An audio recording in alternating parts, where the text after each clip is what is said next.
too. The dolphins are driven towards a small inlet, concealed out of public view, for selection or slaughter.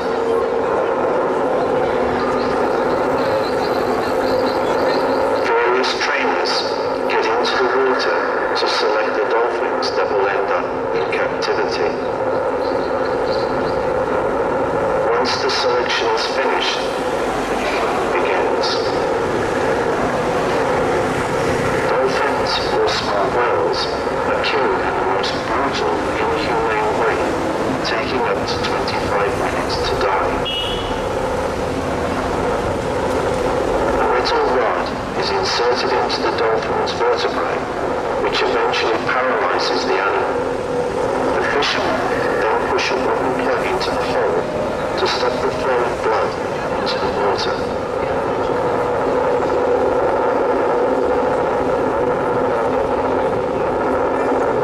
These dolphins you are watching take up to 25 minutes to die. It's right that we should go and get entertained, so-called entertainment, from performing dolphins when they've been dragged from their culture and slaughtered in front of our eyes, transported across the world on an airplane, and stuck in a concrete prison for the rest of their miserable days. Do any of us know that to go on? No! Are we ashamed that millions of people around this world think that's entertainment? Are we ashamed that companies make billions of dollars out of this cruel insanity? Are we? Well, we are the voice, we are the witness. What really pleases me about Taiji Cove is you can't hide the cruel slaughter from the world. Yes, The Cove was made a number of years ago. It was a wonderful, wonderful film that brought to our attention the mad butchery and insanity of this. But the media moved away. Many other big issues for them to focus on. But it's you that come back here. It's you that are gathered around the world. It's you that share the horrible images on social media, that have dragged this story back into the newspapers, that have dragged it back onto our television screens. We are a social media generation. We are bearing witness to this, and we will not stand up for it anymore. Do you agree? This is not about Japan. We're not about saying the Japanese people are wrong. We're saying that this practice is wrong. Japan is one of the most economically developed countries in the world. We have strong cultural history and identity and links. We should all recognise that. And there are people in Japan that feel this is wrong. But we will not be intimidated by the Japanese government. We will not be intimidated by the Japanese fishermen. We will not be told we can't bear witness to this. We will not be told by the Japanese, leave us alone. We can do as we want. You can't do as we want. You're part of the international community. These animals deserve international protection. We will demand it of Japan. We will demand it of the European Union, the United States, and every developed country in the world. That you will no longer allow the mindless slaughter of these beautiful, wonderful, intelligent animals. You agree? Yeah! And we are all making a difference. Only a few months ago, the World Association of Zoos and Aquariums said to its Japanese member association, you can't remain a member of our organisation if you continue to take live dolphins from Taiji Cove. A few years ago, that Japanese association would have put two fingers up and said, we're going to continue to do it anyway. But not anymore, because you brought this to global attention. You made everyone think about this. That organisation had to think very, very hard. And it decided it was more important to stay part of its global trade body and to maintain a good ethical standard than it was to continue to take dolphins from Taiji Cove. That's a victory that we should all be proud of. Don't you agree? And we are making people think. SeaWorld's profits have plummeted in the last few years. Ladies and gentlemen, it's great pleasure I introduce to you the champion of dolphins, Mr. Rick O'Brien.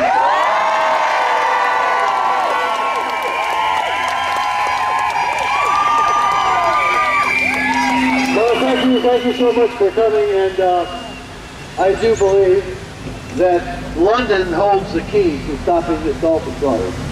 I've come to believe that recently, rethinking the past. There are no dolphinariums in the UK because of the protesters in London. That's why it stopped. That's why whaling stopped. All the big protests were here in London.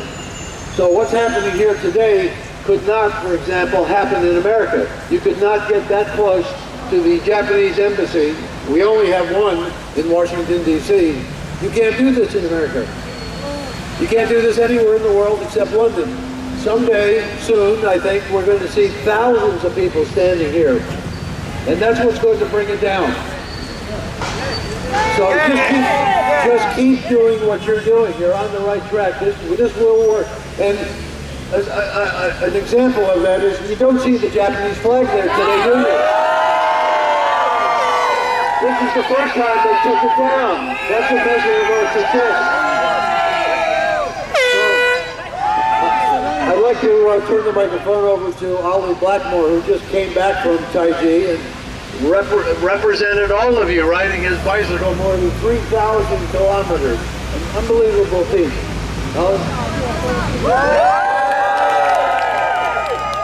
Good afternoon. What a fantastic turnout. I hope you're watching. I hope you're watching out there. So I cycled over 2,000 miles to raise awareness for the Dolphin Project and what goes on in Taiji. I wanted to do it at ground level to meet the people of Japan, have something in common with them. In doing so, I was able to see their country firsthand, from the south, the north, the mountains, the west and east coasts, massive cities to tiny little communities, and even in typhoons. I had something in common with them. I've experienced their country, and I wanted to show them respect that I've been there and had such a great experience. In doing so, I was able to talk to them about Taiji and feel less hostility when I presented my views to them. Everyone, and I mean everyone I met there, are really sad about what I told them about Taiji. Some people don't know what goes on, some people do, but they're very, very scared.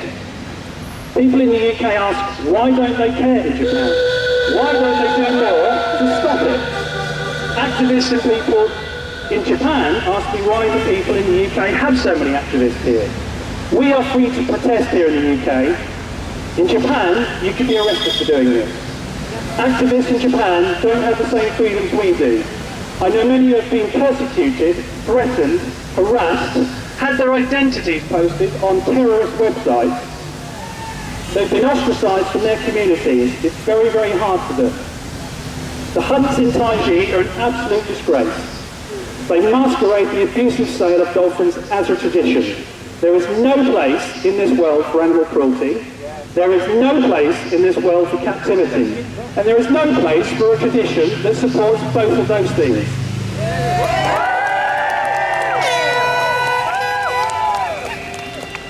We can see straight through the corrupt lies they tell the public in Japan.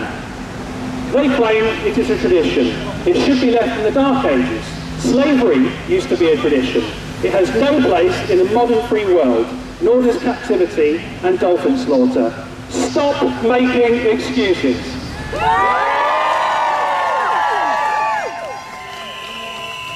I've seen some of the horrific conditions dolphins are kept in all over Japan. These dolphins live a short, cruel life, swimming in putrid green water. Once they die, new ones will be shipped in with no regard for their life. They are treated as a commodity. People watch these shows like zombies. They're brainwashed by the glossy marketing that makes them believe what they're seeing is normal and supports the welfare of dolphins. It upsets me so much that demand for live dolphins is growing in places like China and the Middle East. It isn't just the Japanese people and the governments we must convince. It's a worldwide campaign. The more we can reach out and share what goes on, raising awareness, the less people will go. Vote with your feet and encourage people to do the same. What saddened me the most about Taiji is what it should be doing. That stunning coastline could bring in tourists from all over the globe if they stop hunting dolphins. Kayaking, diving, whale watching, dolphin watching, rock climbing, eco-tours, sustainable and more viable alternatives to their current way of life. The area around the Cove should be converted to a sanctuary, a rehabilitation centre with the goal of caring for captive dolphins and retiring them in a natural environment. The ultimate aim of releasing them back into the wild if it's possible to do so. Just imagine that, a place once famed and reviled for its cruelty, transformed into a haven for dolphins. Now that is a dream I hope comes true one day. So why leave it too late? Why speed up the endangerment of an entire species? The fishermen want to earn a living, don't we all? they carry on as they are, there'll be nothing left for them. No dolphins, a local ecosystem in disrepair, and nobody will want to help them. Their own government will turn their back on them, just like they have the people in Fukushima disaster. More people than ever know about Taiji. We can't allow this cruelty to continue. It's up to passionate people like us to make a difference, to inspire others to take action. We must keep up the external pressure on the people in power. We must stop the cruel drives at the source. We must educate people as much as possible about captivity. And we must keep pressure on people, on government and organisations that have the power to change. People in that building. Yeah!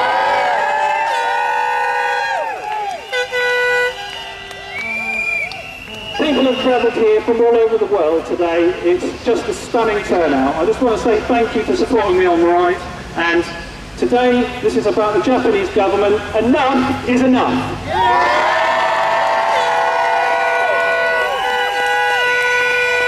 not going to give up. We're not going to leave Taiji. And we're not going to be silent.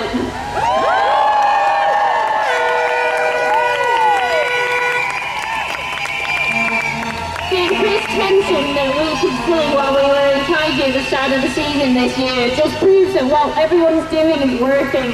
So we need to keep the pressure on, and like Ollie said, enough is enough.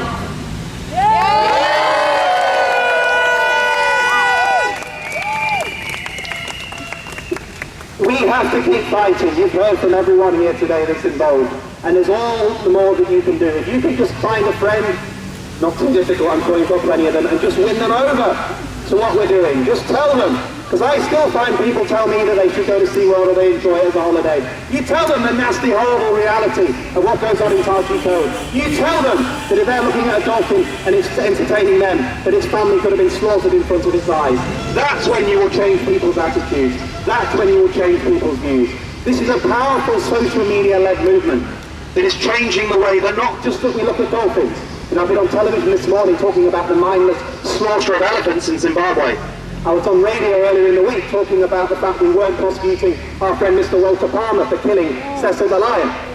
And we constantly fight a big tragic badger cull, which is nonsensical destruction of our wildlife here in Britain too. All of you I know, to a degree, are involved and care passionately about all those issues. But what we should be proud of in this country is that we're a caring, compassionate society. We are different to many countries in the world. I greatly admire the United States and many European nations.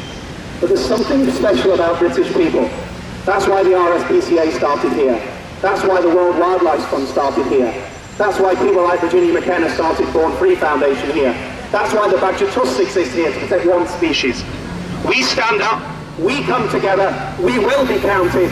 It's something that makes this country special around the world, and we will be a beacon of hope for care and compassion of how we treat animals in the future. And let's hope, in 20 or 30 years' time, that we will be the generation that stood our ground and stopped the slaughter of dolphins, stopped the slaughter of elephants and rhinos, protected the future of our lions in Africa, and stopped the mindless slaughter of our wildlife here in Britain. That's something we should all aim for. Thank you!